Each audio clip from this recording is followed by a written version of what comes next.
Wages are on the rise in Hawke's Bay orchards as growers feel the pressure of fewer overseas workers this year. We've set our minimum bin rate, yeah we have. What is it?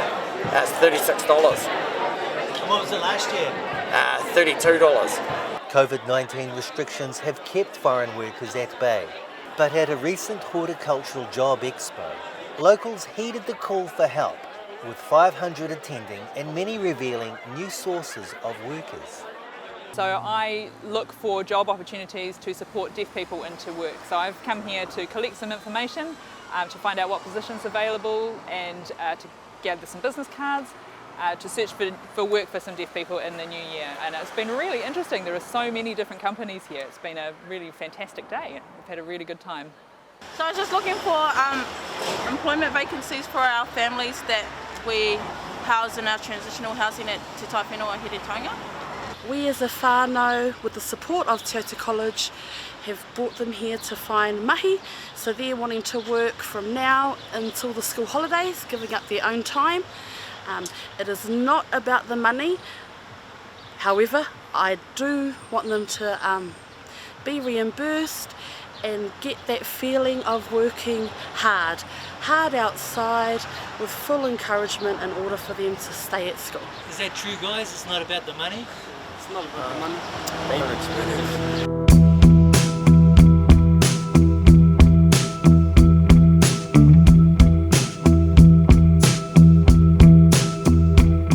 The most highly valued seasonal workers are known as RSE workers, many with several seasons' experience for one employer under the Recognised Seasonal Employers Scheme. Mainly from Pacific nations, 14,400 RSE workers came to New Zealand last year for up to 7 months. Growers are worried about harvest, but 6,000 RSE workers still remain in New Zealand. We estimate around 2,000 RSE workers have come back to Hawke's Bay over the last few weeks or have been residing here working through late winter. So that's around about what we would normally have at this time of year. Our real worry around seasonality is that there's no working holiday scheme people there to complement them for thinning and the spring work, and we are really worried about harvest, of which we need 8,000 workers. We've only got half the RSEs and there's no indication of how many working holiday scheme people might turn up. So we're very worried, but we're very heartened by what's happened out here. I mean, we've sung out to the community for support and help, and they've really responded. While nobody disputes that RSE workers enable full-time jobs for locals, there is evidence that their increasing presence has suppressed demand for locals. I am extremely pleased with the turnout here tonight. So why wasn't something like this done last year? I think because we relied on the RSE quite a lot. We do have a lot of locals that come to our business, and we do need to promote New Zealanders into jobs. RSEs are here for what I would call the tough or the harder roles that we have, as in regards to the picking, which is a tough job.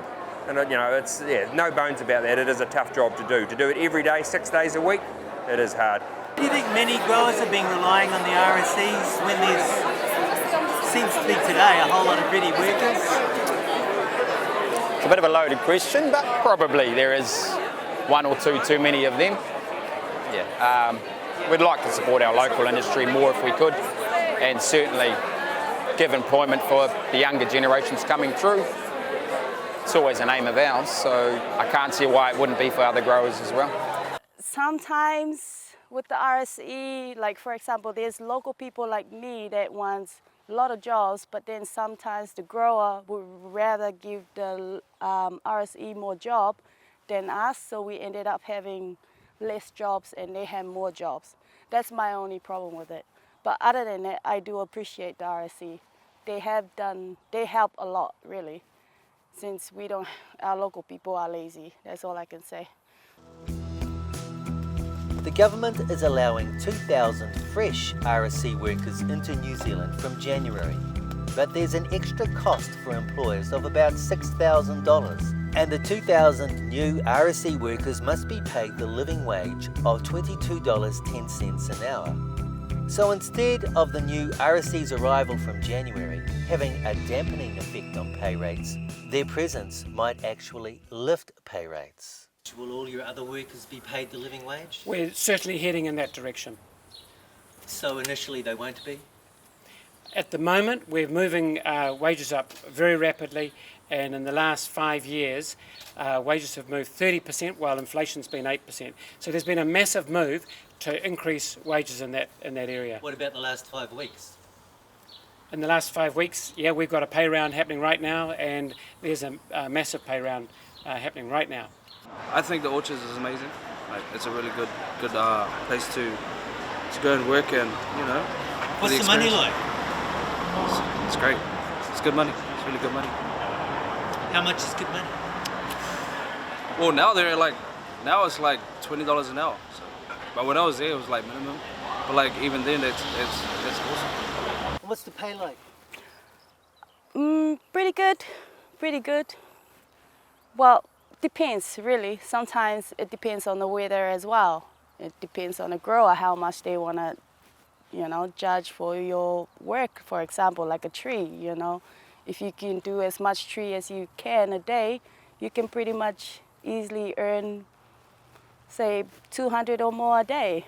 It is very dependent on you. If you have the right motivation, then yeah, you can of course make a lot of money. Easily $300 per day, that's pretty normal. These totals sound impressive compared with the living wage of $177 for an 8-hour day. But these higher daily amounts are piece rates, where faster workers are paid more and can be for days longer than 8 hours. The living wage is about continuous work, not casual work that is weather dependent and without sick pay. We've tried to get 3 teams of about a dozen people going. So far, there's been an average of about 8 or 9 here. A dozen were supposed to show up this morning at Hamwana. There's only 2 turned out in that team. No one's been complaining about the wage.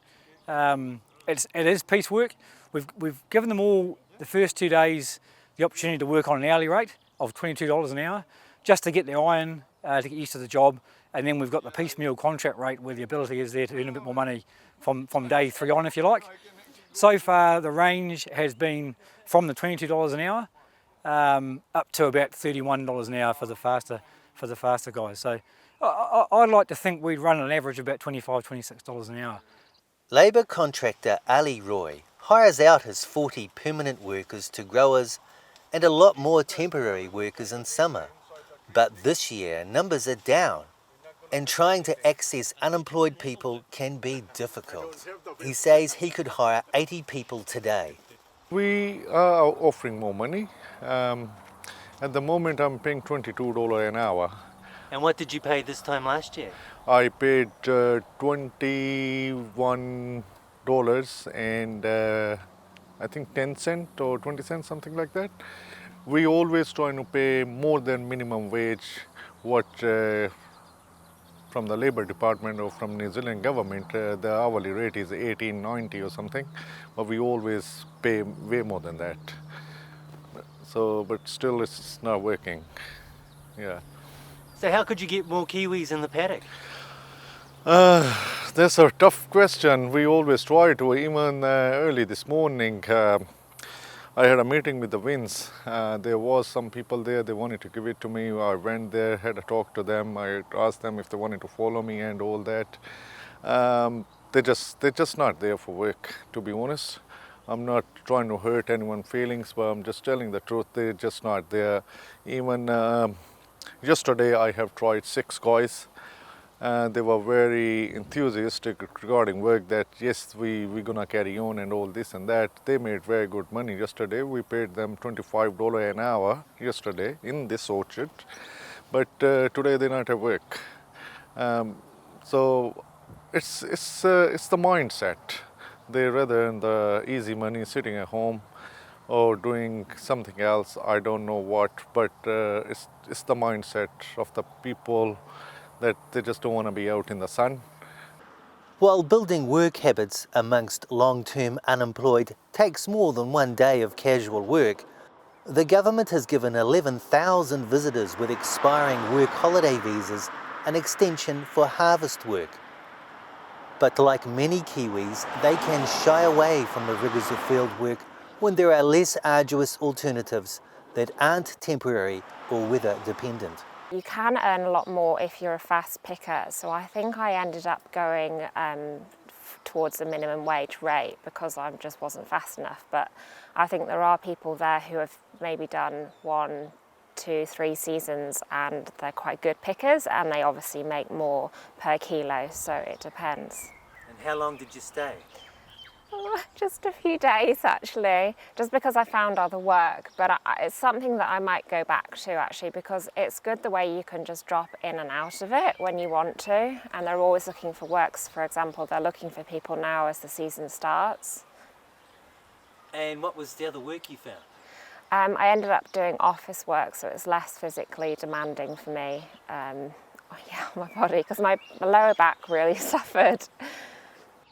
Growers are hoping the 2,000 new RSE workers will be the first of many returning to Hawke's Bay, with Hastings Angus Inn an available quarantine facility should the government staff it. Yeah, I'm hearing now it's basically they haven't got the manpower to actually physically with Defence Force and also the police to manage that control. But it's certainly something I think that the health part of it, we appear to have got that covered off, and that's the main part of it. The government is making a big push to encourage Kiwis into harvest work, with cash incentives to sweeten the deal.